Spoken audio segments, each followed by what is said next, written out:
Breaking news Hingna विधानसभा निवडणूक 2024। नमस्कार, आपण पाहत आहात जीडी न्यूज नागपूर आणि मी आहे गजानन ढाकुलकर। हिंगणा विधानसभा मतदारसंघात निकालाचे रंग स्पष्ट होऊ लागले आहेत।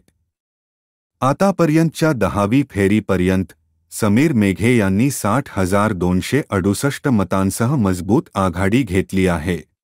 दुसऱ्या क्रमांकावर असलेल्या रमेशचंद्रजी बंगे यांना 32,699 मते मिळाली आहेत। समीर मेघे यांचा नियोजनबद्ध प्रचार, जनतेशी थेट संवाद आणि स्थानिक मुद्द्यांवर केलेले काम हे त्यांना या निर्णायक आघाडीत पुढे ठेवत आहे। दुसरीकडे रमेशचंद्रजी बंगे यांनीही स्थानिक प्रश्नांना उजाळा देत प्रामाणिकपणे संघर्ष केला आहे। त्यांच्या समर्थनार्थ जनतेचा एक गट ठामपणे उभा आहे। आता पुढील खेळांमध्ये काय चित्र उभे राहते याकडे सर्वांचे लक्ष लागले आहे। हिंगण्यातील हा सामना निर्णायक वळणावर आहे।